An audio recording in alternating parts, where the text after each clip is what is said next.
Secondary infertility అంటే already ఒక పాప కానీ బాబు కానీ ఉండడము, లేదు ఒకసారి ప్రెగ్నెన్సీ వచ్చి అబార్షన్ అవ్వడం, ఇలాంటి కండిషన్ని మనం సెకండరీ ఇన్ఫర్టిలిటీ అంటారు.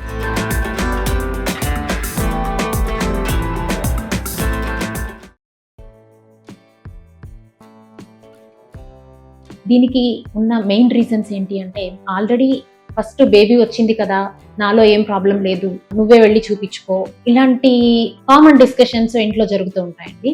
సో ఫస్ట్ ప్రెగ్నెన్సీకి మీరు ఎలా అయితే ఆడ మగ ఇద్దరు వచ్చి టెస్ట్ చేసుకుంటారు, సెకండరీ ఇన్ఫర్టిలిటీ అంటే రెండోసారి ప్రెగ్నెన్సీ ప్లాన్ చేసుకునేటప్పుడు కూడా 1 సంవత్సరం పాటు మీరు సిన్సియర్గా రెగ్యులర్గా కలిసి ఉండి అయినా కూడా ప్రెగ్నెన్సీ రావడం లేదు, రెగ్యులర్గా పీరియడ్స్ ఉన్నాయి మీకు అయినా ప్రెగ్నెన్సీ రావట్లేదు అంటే ఆడ మగ ఇద్దరు ఒకసారి వచ్చి దంపతులుగా మీరు టెస్ట్ చేసుకొని రీజన్స్ ఏమున్నాయని తెలుసుకోవాల్సిన బాధ్యత ఇద్దరి వైపు నుంచి ఉంటుందండి. సో ఇందులో మోస్ట్ కామన్ రీజన్స్ ఏంటి అంటే, ఆడవాళ్లలో ఓవ్యులేటరీ డిస్ఫంక్షన్స్ అంటే అండము టైంకి రిలీజ్ అవ్వకపోవడము, ట్యూబ్స్ బ్లాక్ అయిపోవడము, మగవాళ్లలో కౌంట్ తగ్గిపోవడము, ఇలాంటి రీజన్స్ మోస్ట్ కామన్గా ఉంటూ ఉంటాయి.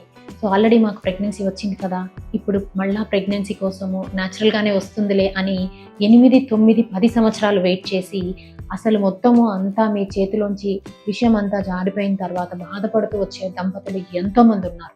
సో ఎప్పుడైతే మీరు ప్రెగ్నెన్సీ సెకండ్ ప్లాన్ చేసుకుంటున్నారో ఒక్కసారి డాక్టర్ దగ్గరికి వెళ్ళి ఫుల్గా ఎవాల్యుయేట్ చేసుకొని అండము టైంకి రిలీజ్ అవుతుందా లేదా, ట్యూబ్స్ ఓపెన్ ఉన్నాయా లేవా, కౌంట్ అండ్ మోటిలిటీ హస్బెండ్ దగ్గర నుంచి వీర్యకణాల సంఖ్య కదలిక ఎలా ఉంది అని తెలుసుకోవడం చాలా చాలా ఇంపార్టెంట్ అండి. సో ఇవి 2 క్రైటీరియా అంటే ఆడవాళ్ళ నుంచి ట్యూబ్స్ బాగానే ఉన్నాయి, టైంకి అండం రిలీజ్ అవుతుంది, కరెక్ట్గానే పీరియడ్స్ వస్తున్నాయి, మగవాళ్ళలో కౌంట్ అండ్ మొటిలిటీ బాగానే ఉంది అని అనుకుంటే జస్ట్ కొంచెం మెడికేషన్స్ తోటి మీరిద్దరు మీకు కావాల్సిన ప్రెగ్నెన్సీ కోసము మీరు ఈజీగా అచీవ్ అవ్వడానికి జస్ట్ లిటిల్ అసిస్టెన్స్ సరిపోతుంది. సో దాని గురించి మీరు అంటే ఇగ్నోరెన్సే మెయిన్గా ఇక్కడ, భయపడడం కాదు కానీ ఇగ్నోర్ చేస్తూ ఉంటారు. ఫస్ట్ది ఒకసారి వచ్చేసింది కదా, రెండోది దాని అంతా అదే వస్తుంది అనేది ఆ ఇగ్నోరెన్సే మీకు శాపంగా మారేదానికి అవకాశం ఉంటుంది.